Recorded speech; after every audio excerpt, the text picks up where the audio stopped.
Don Bioma, muy buenas tardes. Buenas tardes. Hoy presenta usted el que es una continuación a la trilogía sobre la guerra civil, conflicto que usted nos está haciendo a sus seguidores ver con otros ojos. ¿Cuándo decide iniciar esta aventura de ponerse a estudiar tan a fondo algo tan complejo como ha sido esa parte de nuestra historia? Bueno, digamos que la guerra civil la doy por zanjada. Creo que ya lo que a mí me interesaba, su gestación, las responsabilidades políticas, en cierto modo, ¿no? No vamos a hablar de culpables a estas alturas, pero sí, cómo se produjo, creo que es un problema que está zanjado desde el punto de vista intelectual, no desde el punto de vista de los medios o de la opinión de mucha gente que todavía sigue anclada en clichés, vamos, en estereotipos antiguos, ¿no? En tópicos falsos, ¿no?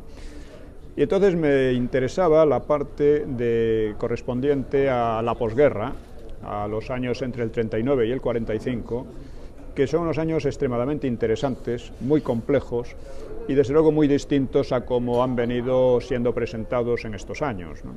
Es una época de penurias, ciertamente, de represión, pero que vamos, comparado con lo que pasaba en el resto de Europa, se puede decir que España estaba mucho mejor que cualquier otro país, ¿no? Es una época en que además se desarrolla hay un desarrollo cultural muy interesante, nada del páramo cultural que se ha venido diciendo. Yo creo que el páramo cultural es más bien lo que ocurre ahora en muchos aspectos, ¿no? No hace falta pensar más que en esa época, como decía Julián Marías, no solo seguían escribiendo en España, gran parte de los del 98 y del 27, etcétera, sino que nace una nueva generación con los Cela, con los Torrente Ballester, con Delibes, con, qué sé yo, hay muchos autores más, Bueno Vallejo, etcétera, ¿no? Que me parece que cualquier persona medianamente objetiva tiene que reconocer que son superiores a lo que hoy tenemos en literatura y tal, ¿no? Y bueno, es una época en la que además se producen dos hechos sumamente improbables. El primero es que España no entra en la guerra mundial. Es una cosa casi, con la guerra mundial azotando al país por los cuatro costados y España no entra en la guerra, ¿no? Cuando además parecían empeñados en entrar pues casi todo el mundo, los exiliados, los comunistas, los falangistas o una gran parte del régimen, e incluso se produce a lo largo de estos años unas constantes intrigas dentro del régimen, intrigas y querellas que podían, aunque no quisieran, muchos de ellos no quisieran la entrada de España en la guerra mundial, podían habernos arrastrado, ¿no? Porque eran intrigas medio chifladas, ¿no? Por decirlo de alguna manera, ¿no? Y a pesar de todo España no entra. Y el otro aspecto es que el régimen franquista tenía que haber caído al final de la guerra mundial y sin embargo se sostiene contra viento y marea, ¿no? ¿Por qué cree usted que ocurre eso? Bueno, ocurre lo primero, la no entrada en la guerra mundial se debe sobre todo a la postura de Franco.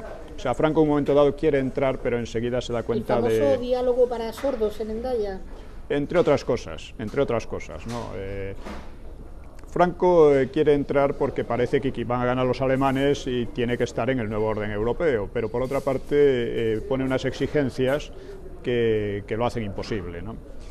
Y luego, ¿por qué se mantiene el régimen? Pues el régimen se mantiene, ya digo que en cierto modo contra todo el mundo, la tercera parte del libro se titula El mundo contra Franco, se mantiene porque Franco está dispuesto a resistir, ¿no? Y era una promesa creíble, ¿no? Después de la guerra civil y después de la división azul en Rusia, que militarmente fue excelente, ¿no? Pues la resistencia en España, cualquiera que se metiera en España debía considerar que no iba a ser un paseo militar.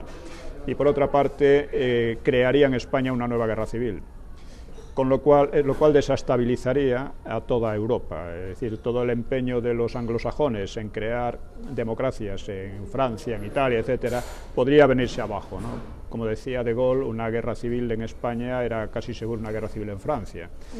Entonces, eso disuadió a los aliados de cualquier aventura intervencionista y eso permitió que el régimen se mantuviera. Y eso tuvo una importancia, una trascendencia no menor que la guerra civil, porque aquello decidió que el resultado de la guerra civil se mantenía. Y un producto de eso ha sido, pues, a largo plazo la democracia actual, porque la democracia actual proviene del franquismo, no del antifranquismo, proviene del franquismo. Y aquello se puede decir que en cierto modo se decidió entonces, gracias a la perduración del franquismo, porque la alternativa no era una democracia, era la guerra civil. Precisamente el libro que usted presenta hoy aquí en Valladolid, Años de Hierro, hace parte de ahí, de que cuando en España acaba la guerra, es justo cuando empieza en Europa. Sí. Aunque sea jugar un poco a hacer historia-ficción, ¿qué cree usted que hubiera pasado a partir de esos años si España sí hubiera entrado en la guerra? Bueno, si España entra en la guerra depende de en qué época. Si entra en los primeros años, posiblemente la guerra mundial habría terminado de manera muy distinta a como ha terminado. Es decir, Inglaterra no es probable que hubiera podido soportar un golpe tan fuerte como el cierre del Mediterráneo, y probablemente habría tenido que pedir la paz o algo por el estilo, ¿no? Habría salido derrotada, y más tarde, si entra más tarde, habría pasado lo que en Francia o en Italia, que se habría producido una intervención exterior que habría provocado un desdoblamiento en guerra civil dentro de la propia España. En Francia y en Italia, el final de la guerra mundial fue también una guerra civil entre italianos y entre franceses, ¿no?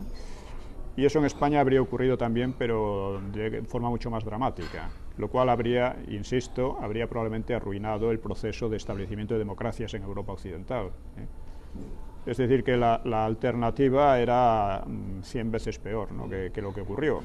Y luego, cuando se habla de las penurias que hubo en España, evidentemente las hubo, pero comparado con las que había en Europa, vamos, y bien.